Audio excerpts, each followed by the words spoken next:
बस बहुत हो गया, यही शब्द निकलते हैं ना जब इंसान कोशिश कर कर कर थक जाता है। दोस्तों आपको एक छोटी सी रियल स्टोरी बताता हूँ, किसकी है नाम लास्ट में बताऊंगा। इस बंदे को कुछ भी नहीं आता था, पढ़ाई में तो बिल्कुल भी मन नहीं लगता था।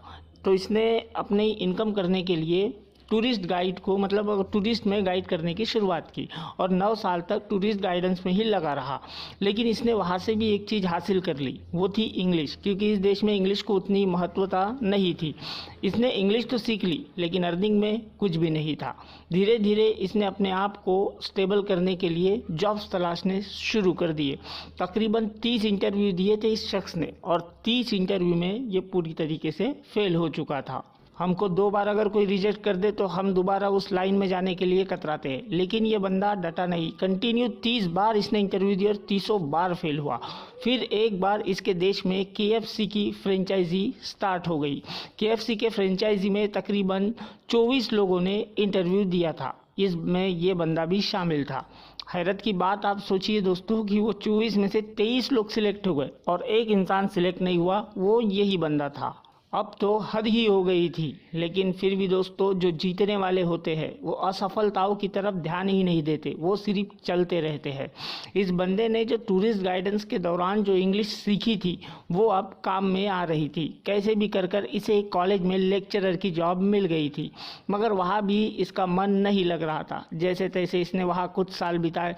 कुछ साल बिताने के बाद गाइडेंस करते वक्त इसकी एक शख्स से काफ़ी अच्छी दोस्ती हो गई थी, वो अमेरिका का था। तो इसने देर न करते हुए अमेरिका के लिए उड़ान भर ली और जैसे ये अमेरिका पहुंचा तो उस दोस्त से जब इसकी मुलाकात हुई तो इसने पहली बार इंटरनेट को वहाँ देखा था। इंटरनेट को पहली बार देखने के बाद जब इसने उसमें कुछ सर्च करने की कोशिश की तो उसे अपने देश का वहाँ कहीं भी जिक्र नहीं मिला। ये देखकर ये बहुत हैरान हो गया और हैरान होते हुए ये रिटर्न अपने देश वापस लौट गया। देश में वापस लौटते ही अब मैं आपको बता रहा हूँ कि कितनी असफलताएं हुई थी इस शख्स के साथ। चौथी में 3 बार फेल, 5वीं में 4 बार फेल और एंट्रेंस ग्रेजुएशन की एग्ज़ाम के लिए फिर से 5 बार फेल, 30 बार नौकरी से रिजेक्ट और 24 लोगों में से 23 लोगों का नौकरी ज्वाइन कर लेना और ये एक ही बंदा रह जाना। बावजूद इसके ये बंदा सोचो कि क्या सोच रख रहा था उस समय। देश में लौटते ही इंटरनेट जो देखा था अमेरिका में, उस पर काम करने की इच्छा पूरी तरीके से अब इस बंदे में जाग गई थी। इसने उसके पीछे लगकर काफ़ी सारा नॉलेज हासिल कर लिया था, शादी भी हो चुकी थी। तो अपनी एक बीवी और कुछ दोस्तों के साथ मिलकर इस बंदे ने अपना दिमाग लगाया और दिमाग लगाकर एक ऐसी कंपनी खड़ी कर दी जो आज दुनिया की सबसे बड़ी ई-कॉमर्स कंपनी है। मैं बात कर रहा हूँ Alibaba.com के चेयरमैन और CEO जैक मा की। 20 बिलियन की डॉलर की संपत्ति है इस शख्स के पास में। चाइना का सबसे रईस आदमी माना जाता है जैक मा। क्या आपके साथ हुई है इतनी सारी असफलताएं? मैं तो मानता हूँ शायद ही कोई शख्स हो जो इतनी असफलताओं के बाद में दोबारा उठकर खड़ा हो जाए। लेकिन वो लोग खड़े होते हैं दोस्तों जो अपने राह को भूलते नहीं है। उनका जो सक्सेस का जो पॉइंट होता है उस पॉइंट तक पहुंचने के लिए वो चाहे कितनी भी अड़चन आ जाए वो पहुंच कर ही रहते हैं। और जिसे नहीं पहुंचना रहता है वो सिर्फ बहाने तलाश करता है बस, और उसके अलावा कोई काम नहीं होता।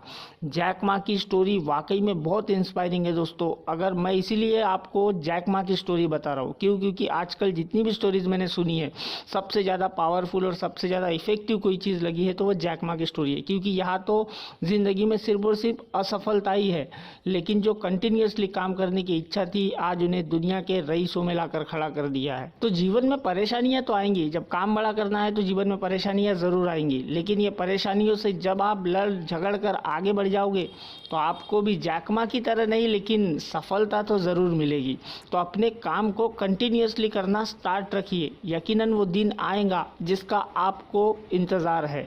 उम्मीद है दोस्तों आपको वीडियो अच्छा लगा हो तो लाइक और चैनल को सब्सक्राइब कर दीजिए। मैं मिलूंगा फिर किसी नए वीडियो में, तब तक के लिए जय हिंद।